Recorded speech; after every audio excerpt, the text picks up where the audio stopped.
Prince Harry and his wife Meghan Markle have given no inclination of whether they will or won't attend the coronation of King Charles III, due to take place on May 6. Since the revelations made in their 6-part Netflix documentary, and the brutal honesty delivered by Harry in his memoir, reports have suggested that the royal family have concerns about the Duke and Duchess of Sussex attending Charles' big day. Despite this, it is widely understood that Harry and Meghan have been invited to the event and, according to some royal commentators, the US-based couple would regret not jetting across the pond to see the king crowned. Russell Myers and Zoe Forsey, co-hosts of the Pod Save the King podcast, discussed Harry and Meghan's potential reunion with the royals on their most recent episode.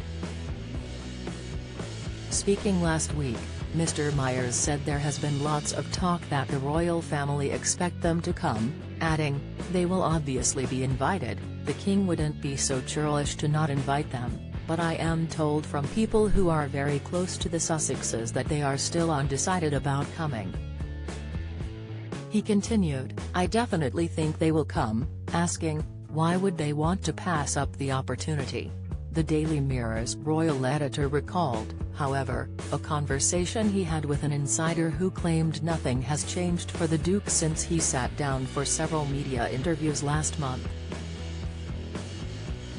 The 6 reasons why Prince Harry and Meghan Markle could decline coronation invite. Prince Harry and Meghan Markle are on the guest list for King Charles's coronation, as revealed by the Daily Express, but questions remain over whether they will accept the invitation.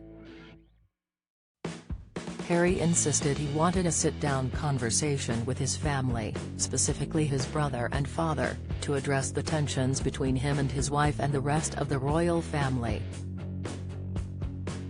He wants apologies, he wants reconciliation or at least willingness to reconcile, Mr. Myers explained. And while that isn't forthcoming, nothing has changed. He added, "But, as far as I'm aware, they still haven't a summit, or those serious conversations about everything. And I don't think they will be too forthcoming before the coronation, but I definitely think they will come. I can't imagine for a second that they would pass up the opportunity to be at such an event." Ms. Forsey agreed, saying, "Regardless of what the tensions are now, it's such a historic event. If they don't go, they will always have that regret that they weren't a part of it." Their comments come after reports suggested that the Duke and Duchess would not attend the coronation if they were greeted with the same awkward tension as the late Queen Elizabeth II's Platinum Jubilee celebrations in June and her funeral in September. Mr. Myers argued, "That puts them in a pretty awkward position because I reckon it is going to be the same. There are several members of the family who are still very, very deeply hurt and think that Harry and Meghan shouldn't be at the coronation. They don't want them there because they think it will just turn into a complete circus." The commentator recounted the day of Queen Elizabeth's death when several members of the royal family travelled together to be with Her Majesty at Balmoral. While Prince William, Prince Edward, Sophie, Countess of Wessex, and Prince Andrew all flew on the RAF jet, Harry was forced to travel alone. In his memoir, Harry explained he chartered a plane out of Luton having heard nothing from his older brother. He wrote, "As the plane began its descent, my phone lit up. A text from Meg. Call me the moment you get this. I checked the BBC website. Granny was gone." Upon arriving at Balmoral, the prince was greeted by his aunt Princess Anne. According to the book, Harry did not see his brother or father during his brief trip to the Scottish residence, and he and William barely exchanged a word during the funeral. Mr. Myers said, "There were absolutely no pleasantries from his family. And this is before the book, so how can it not be the same? They don't want to welcome him with open arms. There are people who are very, very wary of Harry and Meghan. And so the issue still remains.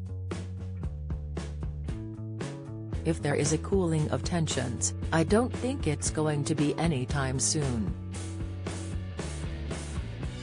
So Harry might have to just suck it up and get used to it. While Mr. Myers is almost certain the Sussexes will attend the King's coronation, others are not so sure. Richard Fitzwilliams, royal expert and commentator, suggested Harry may choose to stay at home to avoid further public ridicule. As it is well documented, snippets from Spare raised a few eyebrows, with many questioning why the prince chose to share such intimate information, notably his suffering of a frostbitten penis following a trip to the North Pole. More recently, he and Meghan were the subject of a satirical episode of South Park during which the Prince and Princess of Canada attempted to escape the limelight. The episode poked fun at the prince's book titled Walk and saw the couple go on a worldwide privacy tour to insist they wanted to live a life away from the spotlight. Mr. Fitzwilliams told the Mail Online, "A lot of people have been laughing at them. Harry's revelations about losing his virginity, experiences with drugs and penile frostbite have given rise to much mirth. Viewers of South Park have seen their desire for privacy mercilessly mocked, and with reason." Moreover, the commentator said Harry's security concerns may influence his decision. He explained, Harry's concerns over security, which will not be helped by his revelations about the number of Taliban insurgents he personally killed, may also be a factor as he has a case pending against the Home Office on this issue. It is thought that confirmation of Harry and Meghan's attendance will not be announced until much closer to the date of the coronation.